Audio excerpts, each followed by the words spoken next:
one of the biggest cases ever. I don't know that people can appreciate it outside of a dead body. And I'm talking about cases like Lindbergh, maybe Columbine, which we talked about last week, and others. This may be one of the biggest cases in American history. First time ever a former president has been brought up on criminal trial, right? That's right. That's right.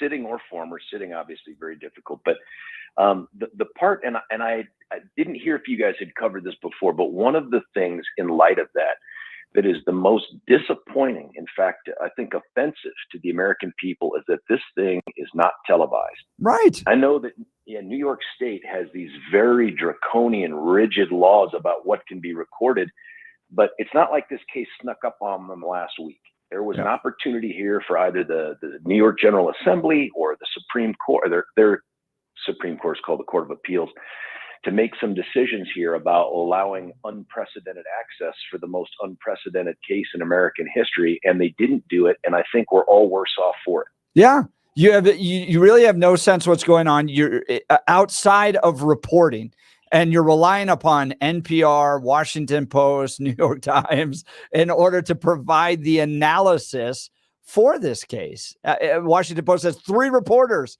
covering it, but you have no, at some point, maybe we'll get a transcript, but no recordings, no television broadcast of this trial. It's kind of wild. It's not just wild. I think it's objectionable. And here's why I say that. No matter how you come down on Donald Trump, not being able to see how this process plays out so that you have at least some faith in the potential outcome here, I think is going to be damning down the road, right? Like either the result matters or it doesn't. And if we're told the result's supposed to matter, especially if he's convicted, not being able to see what took place in that courtroom is only going to diminish the validity of that outcome for the many people who are already skeptical of the political nature of this prosecution. So yesterday, opening statements came from both sides. Prosecution delivered their opening statement on behalf of the district attorney's team. A guy named Matthew Colangelo, I think is how you pronounce his last name. Colangelo, I think, yeah. Colangelo, and the right pointing out he's got a lengthy history of basically being a Democrat operative. He laid out what has long been Manhattan District Attorney Alvin Bragg's argument. He alleges there was a conspiracy created in part by Trump to conceal information that he had an affair with an adult film star out of fear that if the information got out, it could hurt his 2016 presidential electoral prospects. I want to talk a little bit about opening statement strategy. You're trying to appeal to 12 jurors that are supposed to be innocent or neutral when it comes to their viewpoint on the defendant. Put yourself in the prosecution's shoes. What do you want to try to get across from their perspective to these jurors about Donald Trump? Well, I think you have to bank on the idea that people already have a baked opinion of him, and you're probably not going to disabuse them of that, but hopefully you've picked the jurors that allow you to simply reinforce whatever view they had of this guy going in, especially if it leads them to the conclusion that you want. And they've bitten off something big here, man. And we can talk about the charges and how they did it. I think we've done that in the past, but they've made a big challenge for themselves in trying to suggest that the purpose of whatever it is they've accused him of doing was to corrupt the political process. That's a tall order. So what they need to do is to reinforce jurors who are there that may be dubious of Trump to begin with, that, yep, this is the guy who you thought he might be, and this is what he did that was a crime, and this is why this crime is actually a bigger crime. That's how they get it to be a felony, by saying what he did was in furtherance of some other crime. That's a tall order. Let me step back 1 second, Jeff, because I think there's something that we glossed over that's too important for this. That name you read of the guy that gave the opening statement is not Alvin Bragg. And that, to me, is embarrassing. Biggest case likely in the history of that office. And we've talked about it. It is a historic case in America. You are an elected official. You campaigned on, I will get Trump. You are now bringing the goods. The fact that you can't summon the guts to go into that courtroom and lead that prosecution on this very sensitive case that could actually upend a presidential election, to me, that is embarrassing. That is shameful that you would delegate this to an employee, even one who, as you described, sounds like they're a bit of a political hack. So that part gets glossed over. Where is Alvin Bragg? He has an obligation to bring these charges to the jury himself, not through an employee.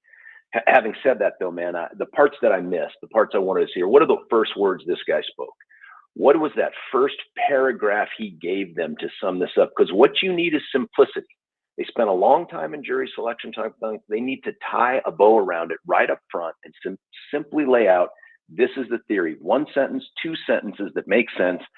And then you describe how all the evidence is going to show that. Let's put yourself in the shoes of the defense for the president of the United States. And one thing that I noticed in some of the articles here is that the prosecution will not refer to him as President Donald Trump. They just say his name, Donald Trump. The defense, on the other hand, referring to his title, the office that he held, and reminding the jurors of who he was in this role. So talk to me about the defense strategy defending Donald Trump in this case, opening statements. That's such an interesting thing because there's a couple directions that they could have gone with this. And it's not that they foreclosed this other option that I'll lead with, but what they could have said is, whatever you think this guy did with how he listed these expenditures on his, on his journals and the data and how he disclosed them legally or illegally, none of it can be tied to some furtherance of a criminal act. This was a guy who was trying to spare himself and his loved ones the embarrassment of this public allegation. That would be legitimate, and that would be a defense to this charge, right? Like that would work if they could get the jury to buy off and have doubt on that thing. They didn't do that. They said, we're not even going to go down that road. We're going to go down the road of saying, dude had no idea. Dude didn't know about it. Dude didn't make the decision. Whatever happened, it wasn't Donald Trump's direction, and you can't hold him accountable for something that he had no knowledge of and didn't ask to be done. That's a tougher road because they know they're going to get Michael Cohen up there, and the defense must have gambled that, and they must have surmised that they can blow up Michael Cohen's credibility, and they started to do that in the opening, such that they're going to create doubt in jurors that he's telling the truth at all. That's interesting because I know they've got audio recordings of Trump and Cohen discussing whether or not the payment should be made in cash or through check. And Trump's pushing for it to be made in cash. So that's a really interesting strategy. Now, I want to ask you, George Brauchler, running for the 23rd Judicial District, former host of the show, and Jeff and I are not holding that against you. We're happy that we're here, but still, we're left. But still, okay. Now, I want to talk about jury selection.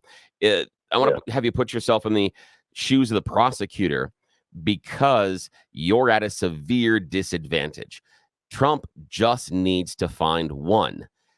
Can you talk to us about the difficulty of selecting the jury, but also it's Manhattan, it's supposed to be super blue. Does the prosecution maybe have a tendency to get overconfident? No, I don't think so.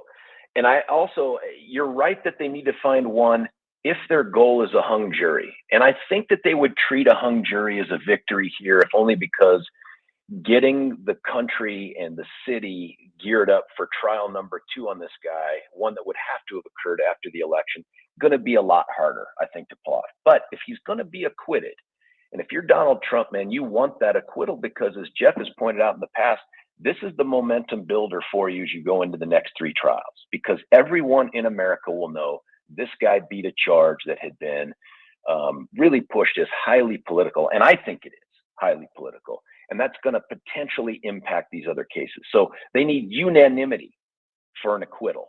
So that makes it tough as well. They're in a place where I think it's unlikely they could find 12 people who are leaning in the foxhole towards Donald Trump. I don't know if you remember, there was a story where one woman got reported as saying, I don't have an opinion one way or the other about him. And I'm like, I'd kick her off instantly because I don't believe there's anybody in America that doesn't have an opinion about Donald Trump.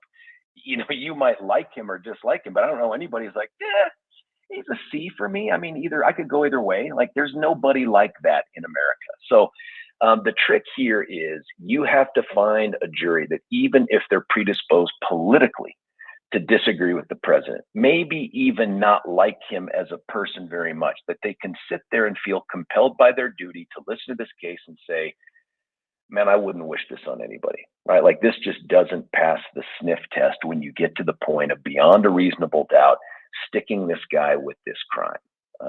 That's a tall order, but it's not one that's insurmountable. I think the president's team has done a good job of laying the groundwork that this, at least with his public, that this process is already so politically tainted and corrupt that even if he loses, I don't know that it costs him much.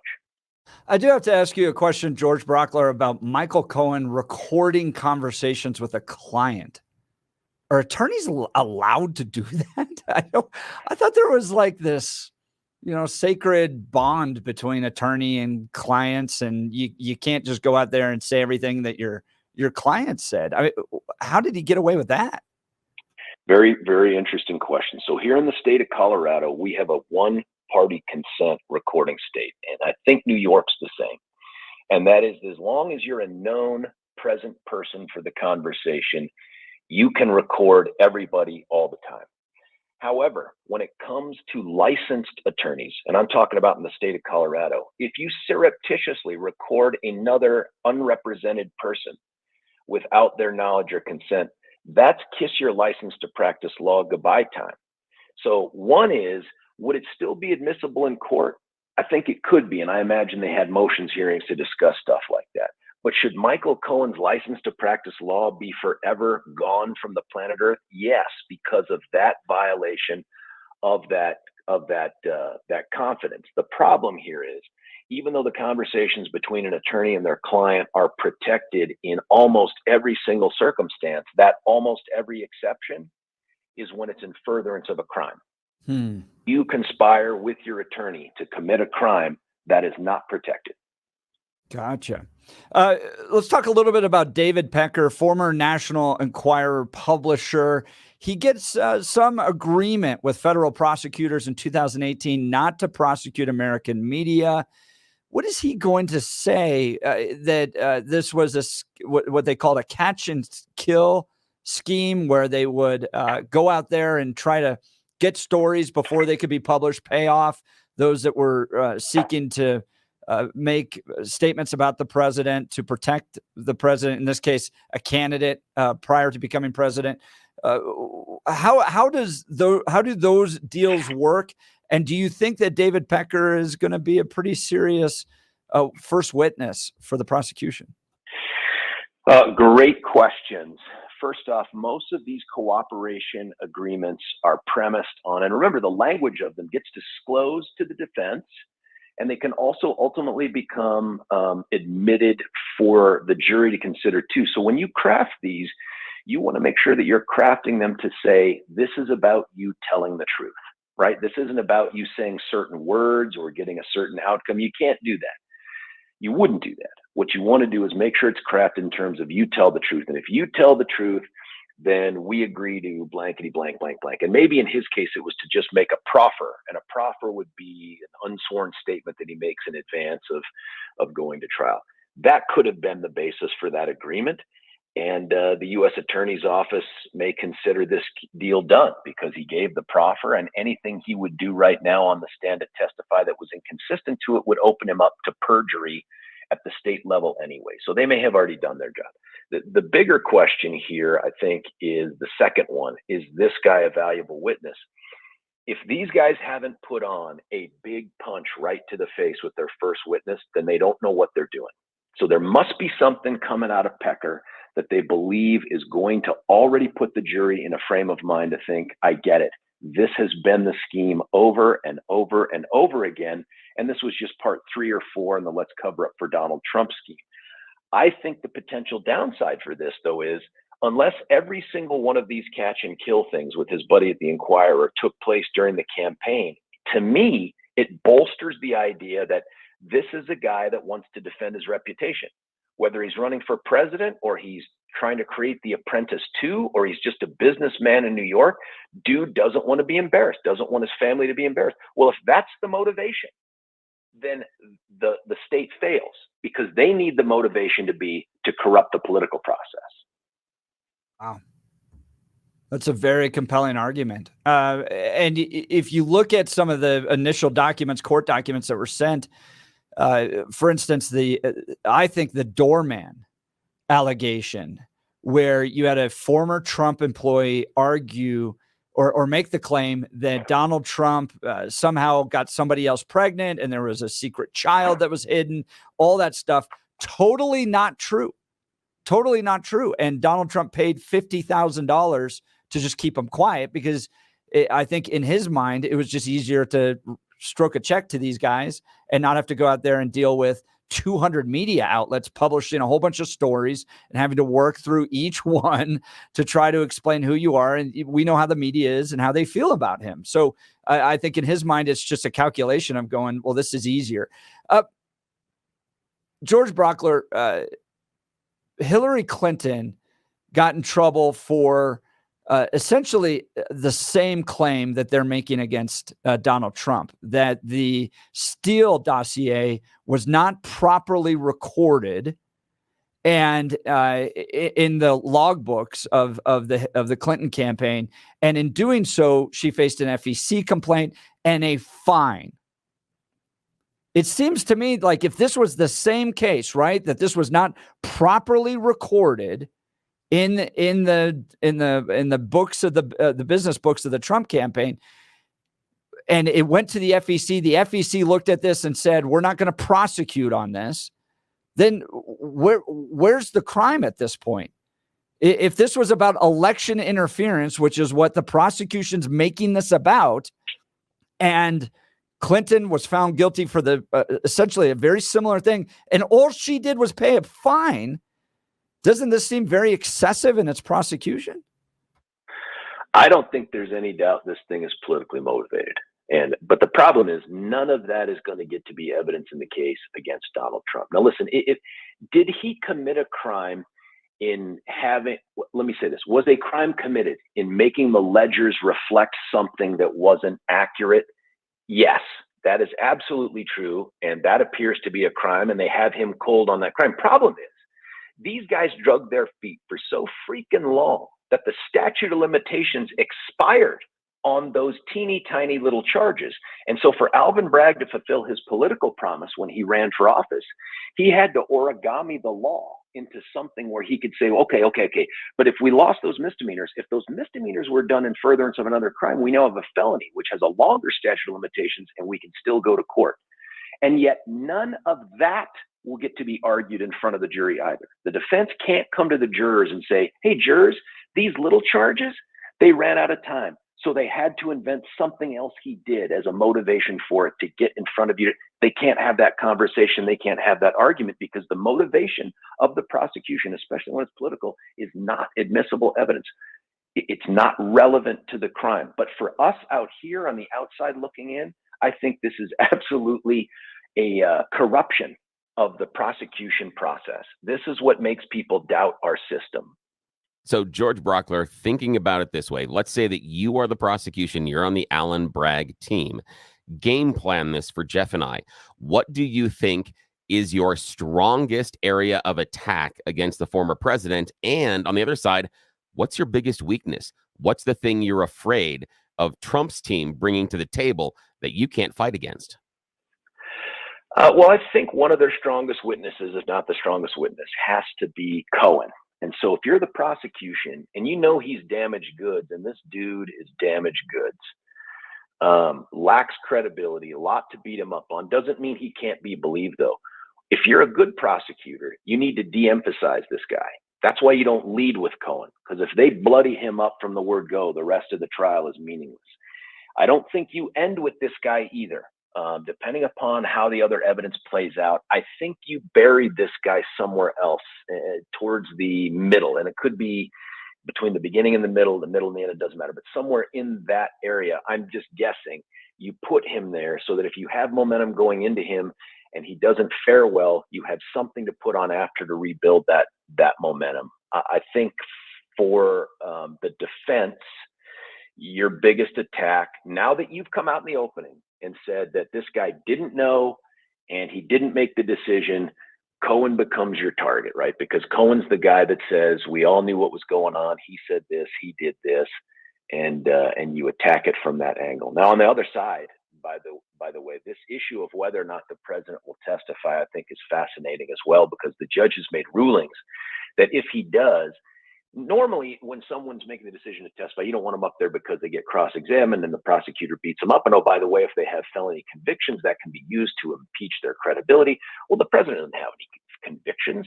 He doesn't have any felonies in his background. But what he does have are those two claims involving E. Jean Carroll and forgive me for not remembering the other thing, where his credibility has been called into question by certain evidence. And the judge has said, hey, if Trump takes a stand, I'm going to let the prosecution expose that evidence to the jury through Donald Trump, through cross-examination.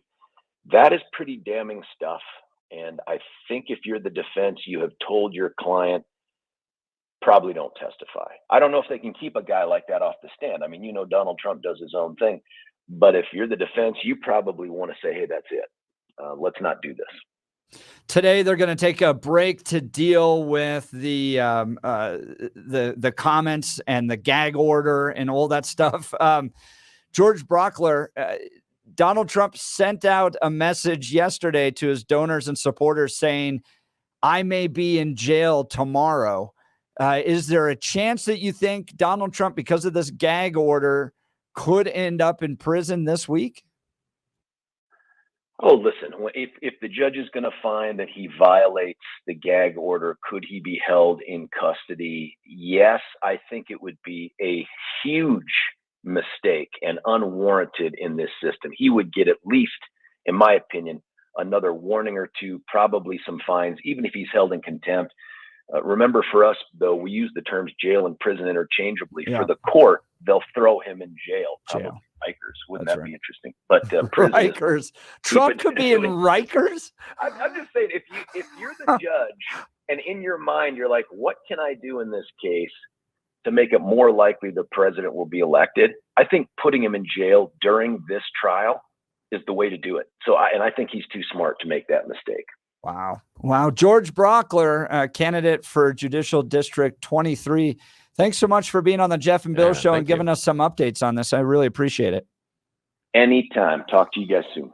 Jeff and Bill, weekday mornings from 6 to 10 on News Talk 710 KNUS.